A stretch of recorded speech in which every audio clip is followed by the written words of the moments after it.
நான் சுமப்பேன், தப்புவிப்பேன். யாக்கோபின் சந்ததியாரே, இஸ்ரவேல் சந்ததியில் மீதியாக்கிய சகல ஜனங்களே, எனக்கு செவி கொடுங்கள். தாயின் வயிற்றில் தோன்றினது முதல் உங்களை ஏந்தி, தாயின் கற்பத்தில் உற்பத்தியானது முதல் உங்களை தாங்கினேன். உங்கள் முதிர் வயது வரைக்கும் நான் அப்படி செய்வேன். நரை வயது மட்டும் நான் உங்களை தாங்குவேன். நான் அப்படி செய்து வந்தேன், இனிமேலும் நான் ஏந்துவேன். நான் சுமப்பேன், தப்புவிப்பேன். தம்மை ஆராதிக்கிறவர்களை கர்த்தர் தப்புவிக்கிறார், பாதுகாக்கிறார், பராமரிக்கிறார், வழிநடத்துகிறார். கர்த்தரே இஸ்ரவேல் புத்திரரை ஒரு தேசமாக உருவாக்கினார். அவர்களுக்கு தம்முடைய கற்பனைகளையும் பிரமாணங்களையும் கொடுத்து அவர்களை ஆளுகை செய்தார். கர்த்தரே நம்மை உருவாக்கினவர். கர்த்தர் நம்மை எப்படி உருவாக்கி இருக்கிறாரோ அப்படியே நாம் இருக்கிறோம். தாயின் வயிற்றில் தோன்றினது முதல் உங்களை ஏந்தினேன் என்றும், தாயின் கற்பத்தில் உங்களை தாங்கினேன் என்றும் கர்த்தர் தம்முடைய பிள்ளைகளிடம் சொல்லுகிறார். கர்த்தர் ஆரம்பத்தில் இருந்தே தம்முடைய ஜனத்திற்கு நன்மை செய்து வருகிறார். இப்போதும் அவர்களுக்கு தொடர்ந்து நன்மை செய்கிறார். இந்நாள் வரைக்கும் கர்த்தர் தம்முடைய பிள்ளைகளை ஏந்தி தாங்கி வருகிறார். தாயின் வயிற்றில் தோன்றியது முதலும், தாயின் கற்பத்தில் உற்பத்தியானது முதலும் கர்த்தர் தம்முடைய ஜனத்திற்கு ஆதரவாய் இருக்கிறார். அவர்களை ஏந்துகிறார், அவர்களை சுமக்கிறார், அவர்களை தப்புவிக்கிறார். கர்த்தர் தம்முடைய வல்லமையுள்ள கரங்களில் நம்மை ஏந்தி சுமந்து வருகிறார். அவருடைய அன்பு, இரக்கம் ஆகியவற்றின் மடியில் நம்மை ஏந்தி தாங்குகிறார். நம்முடைய ஆவிக்குரிய ஜீவியம் கர்த்தருடைய கிருபையினால் நிலைத்திருக்கிறது. கர்த்தர் நமக்கு தேவையான கிருபைகளை தொடர்ந்து கொடுத்துக் கொண்டிருக்கிறார். அவருடைய பாதுகாப்பும் பராமரிப்பும் நமக்கு தொடர்ந்து அருளப்படுவதனால்தான் நாம் ஜீவனோடு இருக்கிறோம். இன்றைய தினம் நாம் நிற்பதும் நிர்மூலமாகாதிருப்பதும் கர்த்தருடைய சுத்த கிருபை. இதுவரையிலும் நமக்கு ஆதரவாய் இருந்த கர்த்தர் இனிமேலும் ஆதரவாய் இருப்பதாக வாக்கு பண்ணுகிறார். உங்கள் முதிர் வயது வரைக்கும் நான் அப்படி செய்வேன். நரை வயது மட்டும் நான் உங்களை தாங்குவேன். நான் அப்படி செய்து வந்தேன், இனிமேலும் நான் ஏந்துவேன், நான் சுமப்பேன், தப்புவிப்பேன் என்று கர்த்தர் சொல்லுகிறார். நம்முடைய தாயின் வயிற்றில் நாம் தோன்றினது முதல் கர்த்தரே நம்மை ஏந்தி வந்திருக்கிறார். நம்முடைய தாயின் கற்பத்தில் நாம் உற்பத்தியானது முதல் கர்த்தரே நம்மை தாங்கி வந்திருக்கிறார். நாம் சிறு பிள்ளையாக இருந்தபோது கர்த்தரே நமக்கு போஜனம் கொடுத்தார். நம்முடைய முதிர் வயதிலும் கர்த்தரே நமக்கு ஆதரவாய் இருப்பார். நமக்கு நரை வயதாகும் போது நம்முடைய சரீரம் பலவீனப்பட்டு போகும். நமக்கு பிறருடைய உதவியும் ஒத்தாசையும் தேவைப்படும். நாம் சிறு பிள்ளையாக இருந்தபோது நமக்கு உதவி தேவைப்பட்டது போல நம்முடைய முதிர் வயதிலும் நமக்கு உதவி தேவைப்படும். கர்த்தரே நம்முடைய எல்லா காலங்களிலும் நமக்கு உதவியாய் இருப்பார்.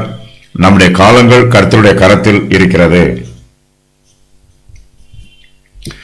இஸ்ரவேல் இப்போது வளர்ந்து முதிர் வயதில் இருக்கிறது. இஸ்ரவேலுக்கு நரை வயதாயிற்று. இஸ்ரவேலுக்கு முதிர் வயதின் பலவீனங்களும் சுகவீனங்களும் உண்டாயிருக்கிறது. அவர்களுடைய அவயவங்களில் பல பாகங்கள் சீராய் செயல்படவில்லை.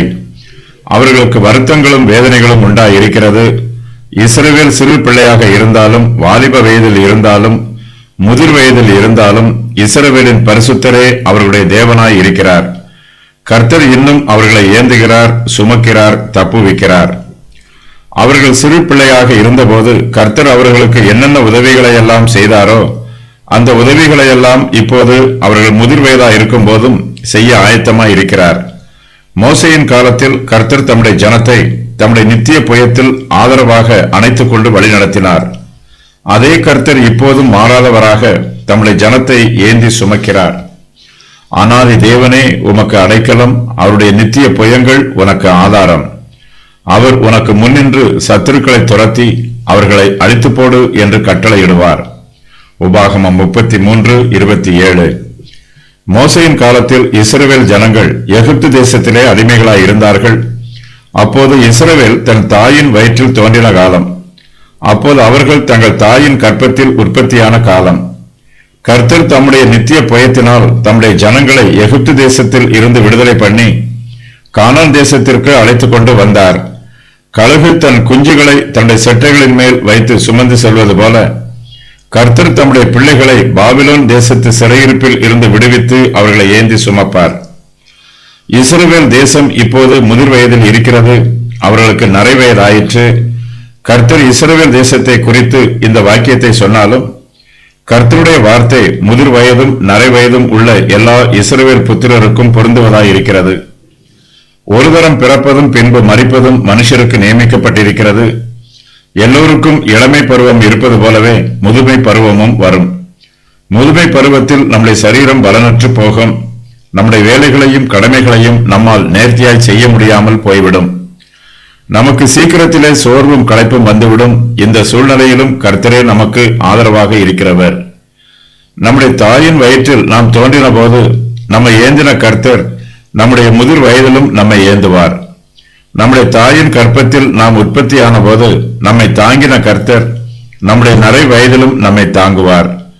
கர்த்தர் மாறாதவர். அவருடைய கிருபையும் அன்பும் இரக்கமும் ஆதரவும் ஒருபோதும் மாறுவதில்லை. நாம் மாறுவோம், ஆனால் கர்த்தர் மாறமாட்டார். நான் அப்படி செய்து வந்தேன், இனிமேலும் நான் ஏந்துவேன், சுமப்பேன், தப்புவிப்பேன் என்று கர்த்தர் வாக்கு பண்ணுகிறார். கர்த்தரே நம்மை உள்ளே சுமந்து கொண்டு வருவார். அவரே நம்மை வெளியே சுமந்து கொண்டு போவார். அவரே நம்மை கடைசி வரைக்கும் சுமந்து கொண்டு போவார். நம்முடைய நித்திய இளைப்பாறுதலில் நாம் பிரவேசிக்கும் வரைக்கும் கர்த்தர் நம்மை ஏந்தி சுமப்பார். பாபிலோனின் தெய்வங்கள் சிறைப்பிடிக்கப்படும் என்று ஏசாயா முன் அறிவிக்கிறார். இஸ்ரவேலின் மீதியாக இருக்கிறவர்களுக்கு கர்த்தர் மேலும் சில செய்திகளை கூறுகிறார். அவர்கள் எல்லோரும் பாதுகாக்கப்படுவார்கள். அவர்களுடைய சொந்த தேசங்களுக்கு மீட்டுக் கொண்டு போகப்படுவார்கள். இந்த வாக்கியத்திற்கு இரண்டு விதமாக பொருள் கூறலாம். இஸ்ரவேல் புத்திரர் பாபிலோனின் சிறையிருப்பில் இருந்து கோரேசு ராஜாவினால் உடனடியாக விடுவிக்கப்படுவார்கள். வருங்கால பாபிலோனின் ராஜாவாகிய அந்தி கிறிஸ்துவிடமிருந்து யூதர்கள் இறுதியாக மீட்கப்படுவார்கள்.